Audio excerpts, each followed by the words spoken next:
नमस्कार, प्रभा साक्षी पॉडकास्ट में आप सभी का स्वागत है। आज के इस पॉडकास्ट में हम जानेंगे कि चीन एलएसी पर कर रहा है कैसी तैयारी। अपनी हार के बाद अब कैसे साइबर हमले से वॉर में जुटा है चीन और भारत कितना है इसके लिए तैयार। साल 2018 के अगस्त के महीने में अमेरिका के लॉस वेगास में एक खास मेले का आयोजन किया गया था, जिसमें साइबर एक्सपर्ट से लेकर हर उम्र के लोग हैकिंग का हुनर दिखाने के लिए उपस्थित हुए थे। जिस वक्त हैकर्स का ये मेला लॉस वेगास में लगा, उसी वक्त एक हैकर ने भारतीय बैंक पर साइबर अटैक कर करीब $3 करोड़ की रकम उड़ा ली। वैसे देखा जाए तो दुनिया भर में सरकारी वेबसाइट से लेकर हैकिंग कंपनियों और आम लोगों पर साइबर अटैक होते रहते हैं। कई देशों ने हैकिंग के लिए अपनी साइबर आर्मी बना रखी है और समय समय पर अपने विरोधी देशों को निशाना बनाते रहते हैं। चीन की 3 वॉरफेयर स्ट्रेटेजी है, जिसका प्रयोग वो साल में 2 बार करता है। पहला साइकोलॉजिकल वॉरफेयर, दूसरा मीडिया वॉरफेयर और तीसरा लीगल वॉरफेयर। ये तीनों तरह की लड़ाई चीन के द्वारा टैंक, सोल्जर और आर्टिलरी के अलावा लड़ी जाती है। इतिहास से लेकर वर्तमान दौर में ये कहा जाता है कि कोई भी लड़ाई 2 तरीके से लड़ी जाती है, पहला बाहुबल और दूसरा बुद्धिबल। बाहुबल के मामले में लद्दाख से लेकर अरुणाचल तक एलएसी पर हर नापाक मंसूबा नाकाम होता देख चीन ने अपने दूसरे हथकंडे अपनाने शुरू कर दिए। चीन मैदान जंग में लड़ने की बजाय पर्दे के पीछे से जंग लड़ रहा है, और वो भी साइबर जंग। बाहुबल में चीन को पछाड़ने के बाद अब भारत के लिए बड़ी चुनौती चीन को साइबर जंग में पीछे धकेलने की है। ऐसे में आपको बताते हैं चाइनीज हैकर नेटवर्क के बारे में। इसके साथ ही क्या भारत ऐसे हमले के लिए तैयार है? रूस की हैकर्स आर्मी। 1990 के दशक में सोवियत संघ के टूटने के बाद रूस में बहुत से एक्सपर्ट अचानक बेरोजगार हो गए। ये इलेक्ट्रॉनिक इंजीनियर्स थे। रोजी कमाने के लिए उन्होंने इंटरनेट की दुनिया खंगालनी शुरू की। उस वक्त साइबर सिक्योरिटी को लेकर ज्यादा जानकारी या जागरूकता नहीं थी। इन रूसी एक्सपर्ट ने हैकिंग के साम्राज्य की बुनियाद रखी। इन रूसी हैकरों ने बैंकों, वित्तीय संस्थानों, दूसरे देशों की सरकारी वेबसाइट को निशाना बनाना शुरू किया। उस दौर में रूस में हैकर्स नाम की पत्रिका भी छपती थी। रूस की खुफिया एजेंसी एफएसबी को इन हैकर्स के बारे में पता था। 2007 में रूसी हैकर्स ने पड़ोसी देश एस्टोनिया पर बड़ा साइबर हमला किया। इन हैकर्स ने एस्टोनिया के सैकड़ों वेबसाइट को हैक कर लिया। अगले साल ही हैकरों ने एक और पड़ोसी देश जॉर्जिया की सरकारी वेबसाइट को साइबर अटैक से तबाह कर दिया था। 2018 में जॉर्जिया पर हुए साइबर हमला रूस के सरकारी हैकर्स ने किया था। ये रूस की खुफिया एजेंसी के कर्मचारी थे। आज की तारीख में रूस के पास सबसे ताकतवर साइबर सेना है। रूसी हैकर्स पर अमेरिकी राष्ट्रपति चुनाव में दखलंदाजी करने का आरोप लगा। पावर ग्रिड को बनाया निशाना।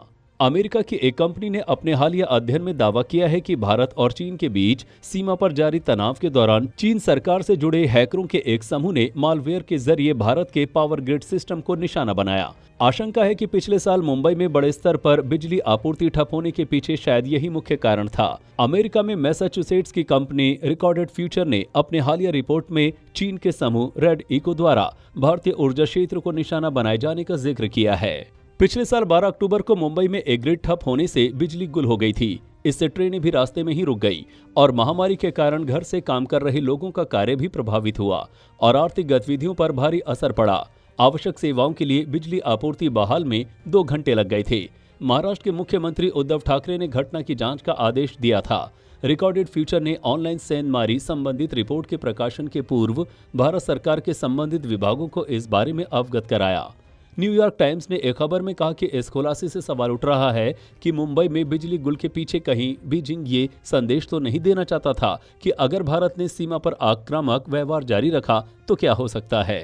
अमेरिका के एक वरिष्ठ सांसद ने चीनी हैकरों द्वारा भारत की पावर ग्रिड प्रणाली को निशाना बनाने संबंधी रिपोर्ट के मद्देनजर सोमवार को बाइडेन प्रशासन से भारत का साथ देने का अनुरोध किया। साइबर हमले जैसी गतिविधियों की निगरानी करने वाली एक अमेरिकी कंपनी की रिपोर्ट में भारत की पावर ग्रिड प्रणाली को निशाना बनाने की बात सामने आई है।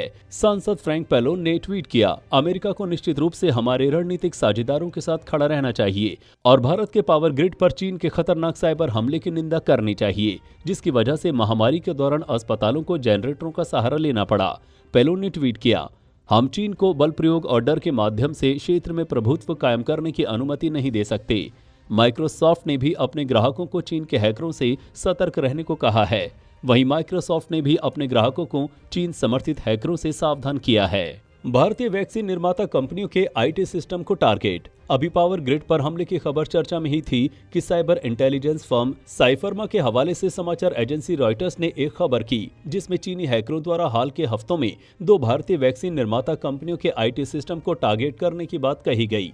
बता दें कि इन दोनों कंपनियों की बनाई वैक्सीन भारत में 16 जनवरी से शुरू हुए टीकाकरण कार्यक्रम में इस्तेमाल हो रही है। सिंगापुर और टोक्यो स्थित गोल्डमैन सैक्स समर्थित साइफर्मा के अनुसार चीनी हैकरों के समूह APT10 ने भारतीय वैक्सीन निर्माता कंपनियों सीरम इंस्टीट्यूट ऑफ इंडिया और भारत बायोटेक के आईटी इंफ्रास्ट्रक्चर और सप्लाई चेन सॉफ्टवेयर में खामी और कमजोरी की पहचान की है। चीनी हैकरों का मुख्य उद्देश्य इंटेलेक्चुअल प्रॉपर्टी चुराना और भारतीय दवा निर्माता कंपनियों के साथ प्रतिस्पर्धा में बढ़त हासिल करना था।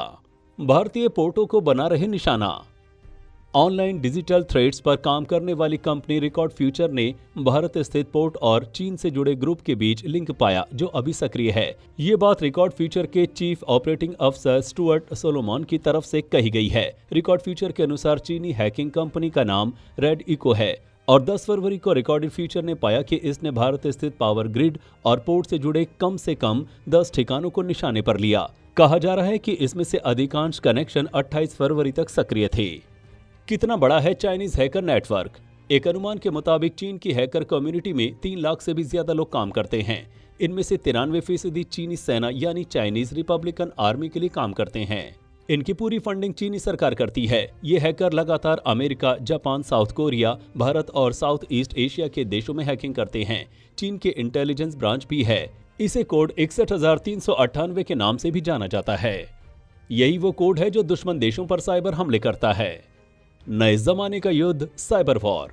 साल 2007 में इजरायली एयरफोर्स ने सीमा के नजदीक स्थित सीरिया की न्यूक्लियर फैसिलिटीज को बर्बाद करने के लिए ऑपरेशन ऑर्किड चलाया। इसमें इजरायल ने सीरिया के एयर डिफेंस सिस्टम को निष्क्रिय करने के लिए साइबर वॉरफेयर का रास्ता अपनाया। इसी का फायदा उठाते हुए इजरायल के फाइटर एयरक्राफ्ट ने न्यूक्लियर फैसिलिटीज पर बम गिराए। साल 2010 में स्टुकनेट वायरस ने ईरान की न्यूक्लियर फैसिलिटी का एक बड़ा हिस्सा बर्बाद कर दिया। इसे इजराइल और अमेरिका के साझा ऑपरेशन के तौर पर देखा गया। 2014-15 में यूक्रेन के साथ विवाद के बीच रूस ने उनके मिलिट्री कम्युनिकेशन सिस्टम को ब्लैंक कर दिया था और इसकी वजह से यूक्रेन को सेलुलर नेटवर्क का इस्तेमाल करना पड़ा और उनके लोकेशन रूस को आसानी से पता चल जाती थी। क्या भारत ऐसे हमले के लिए तैयार? देश में एक इंटीग्रेटेड साइबर कमांड बनाने की मांग लंबे वक्त से चल रही है। दुनिया भर के देशों में सेना के पास अपनी एक साइबर सेना भी होती है जो इस तरह के मामलों से निपटती है। भारत में साइबर हमलों को रोकने के लिए 2 संस्थाएं हैं। एक है CERT जिसे कंप्यूटर इमरजेंसी रिस्पांस टीम के नाम से जाना जाता है। इसका गठन साल 2004 में किया गया था। क्रिटिकल इंफॉर्मेशन के तहत नहीं आने वाले साइबर हमलों पर CERT कार्रवाई करती है। दूसरी संस्था है national critical information infrastructure protection centre जो 2014 से काम कर रही है। ये क्रिटिकल इंफ्रास्ट्रक्चर पर होने वाले हमलों की जांच और रिस्पांस का काम करती है। लेकिन अब वक्त और तकनीक में काफी बदलाव समय के साथ आया है। देश के लिए नेशनल सिक्योरिटी काउंसिल द्वारा साइबर सिक्योरिटी स्ट्रेटेजी की जरूरत महसूस हुई और इसको लेकर तैयारी जारी है, लेकिन काम अभी पूरा नहीं हुआ है। आज के लिए इतना ही। अगले पॉडकास्ट में किसी और मुद्दे पर देंगे आपको विस्तृत जानकारी। तब तक के लिए जुड़े रहें प्रभा साक्षी के साथ।